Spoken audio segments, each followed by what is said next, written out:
This will be all over soon. Pour salt into the open wound. Is it over yet? Let me in. Greetings, friends, and mostly enemies. So, today, Music Monday, Breaking Benjamin, Breathe. I absolutely love Breaking Ben. If you saw my interview with Writer Uninterrupted, who's kind of a new kid on the block here on YouTube, I'll try to remember to link her down in the description. You should go check her out. She's very intelligent. She's like a living lexicon of classic literature and language. Very intelligent woman. But anyways, we talked about Breaking Ben over on that interview and just some of the amazing poetic writing they do in their lyrics. And Breaking Ben has this really profound skill. I don't know who writes for them. I don't know if it's someone in the band or if they have a writer or what. But whoever writes their songs is so good at packing so much meaning into just a few words. They're better at it than I am. They cram paragraphs upon paragraphs upon paragraphs of meaning into short songs. And it's amazing. So we're going to go over one of my favorites today, a song that hits me profoundly hard, Breathe. And this won't be the last time I do a Breaking Ben song because I absolutely fucking love Breaking Benjamin. Probably one of the greatest rock groups that's active right now. Fight me. I'll throw hands over how much I love this band. Let's see me on the block. One last little note before we actually get started. Typically, I've played the song in Music Mondays, but I don't want to do that anymore. My videos keep getting copyright claimed, and I'm not interested in making content that gives money to someone else, so that's going away. If you want to hear the song before I talk about it, go listen to it. You can find it about 1,000,000,001 places online, including here on YouTube for free, so just go listen to it. Breaking Benjamin, Breathe. If you like rock at all, you'll like it. So either pull up the lyrics to analyze them with me, or go listen to the song alongside this video, whatever you want to do. But let's get into it. We start off with the first verse. I see nothing in your eyes, and the more I see, the less I like. Right there. So just in the two lines, barely 10 words, we have two very easy meanings, and there's probably more that you could pick apart if you really looked into it. So, I see nothing in your eyes. So that could mean two things. Either he's just met this person, or he's still getting to know this person, and he hasn't seen what's in their eyes yet. Okay, the eyes are the window to the soul, the window to truth of the person, right? So we look in them and we expect to see something. We expect to know something about them. He's not seeing anything. He's not realizing anything about this person. Then the next line gives us some really interesting additional context. And the more I see, the less I like. So that, again, there's two meanings that I can read that as. One, he's looking into their eyes and he's seeing an abyss. There's nothing there. And he doesn't like that for obvious reasons, right?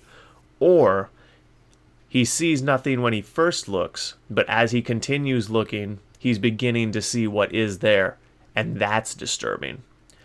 And both of those meanings really work in the rest of the song. That's another great thing about Breaking Ben. You can interpret their songs a few different ways, so many of them. And I really love that nuance of language where when you're delicate about your use of language, you can leave things open to interpretation, and so many of them are still kind of what you had in mind. It's a beautiful demonstration of mastery of poetry and prose. So then the verse finishes, is it over yet in my head? And what I take away from that is that he's seen something in this person's eyes, an abyss, something wretched in their soul, and he doesn't want to see it anymore.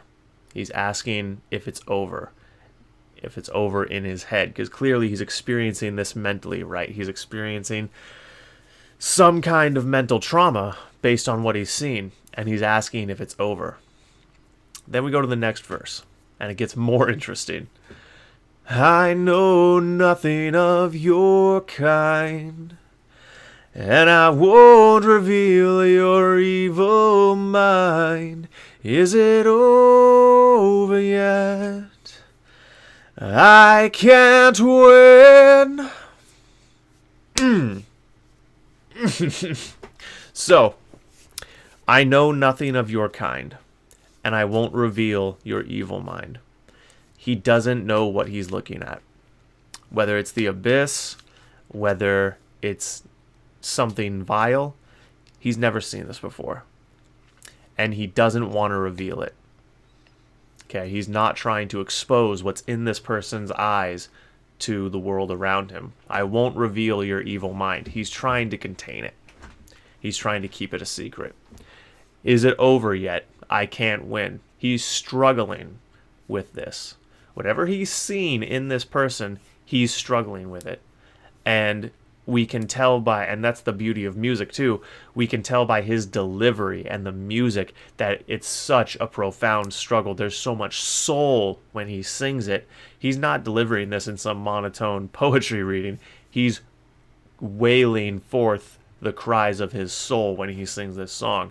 And we can listen and feel the words. And that's the power that song has that we typically don't get to use so much in our writing when we're writing novels. But we can try. We can try to write our prose in such a way that they feel like they're being sung inside our reader's mind. And that trick is going to work on some readers, and it's not going to work on some readers, because some readers have that natural way of thinking where everything is kind of musical, or things that have the potential to be musical become musical. But some people don't have that at all. I personally do.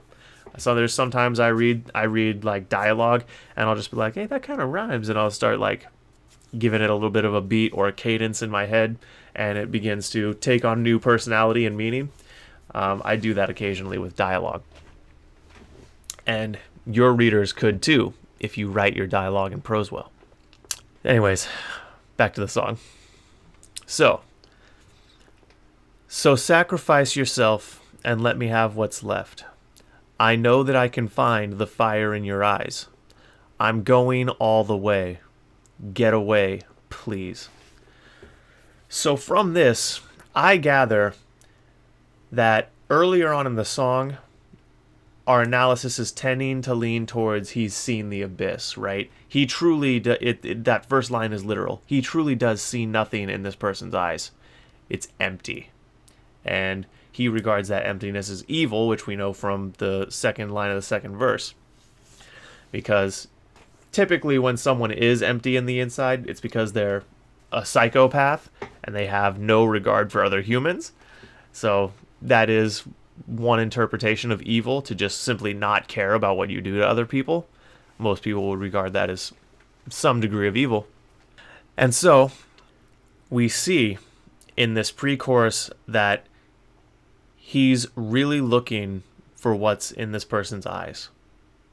He sees the abyss, but he's trying to find their soul. I know that I can find the fire in your eyes. He's trying to find the soul. He's trying to find the spark of life that he knows in his heart is in this person. Okay? I'm going all the way. Get away, please. He's trying to push away the darkness. He's begging this person to push away this horror in their eyes, in their soul, and embrace the fire, the light. Okay? We've talked quite a bit on this channel about how fire and light is a cleansing, pure force when you're talking about mystical terms, right? When you're thinking about old magic and classic poetry and classic symbolism, fire and light is synonymous with truth and hope and light and all this stuff, and life and all this stuff, okay? So that's it. That kind of stuff is important to keep in mind. This classic symbolism It's everywhere in good songwriting like this. You have to think about that stuff if you want to actually analyze the song properly. Then we get to the chorus. You take the breath right out of me. You left a hole where my heart should be. You've got to fight just to make it through. 'Cause I will be the death of you. So the way I read that is that he's looking for the fire in this person and he's trying to kill the darkness, right? You've got to fight just to make it through. Your darkness is going to have to fight me because I'm here to kill it. I will be the death of you. He's referring to this evil he sees in her eyes. He's speaking in somewhat literal terms. He's here to kill a part of this person. The evil, the darkness. That's what he's here for. He's trying to find the fire, and he wants to use it to expunge the darkness. That's how I read this. And again, that's just my interpretation. I'd love to, if you go listen to this song and you have a different take on it, please let me know in the comments. I'd absolutely love to discuss it with you. So, then we move on to the next verse. This will be all over soon. Pour salt into the open wound. Is it over yet? Let me in! So, this will be all over soon. He's confident that he's making progress, or that he's going to fail soon. Pour salt into the open wound. Again, salt is a cleansing force. It's something that's regarded as being pure.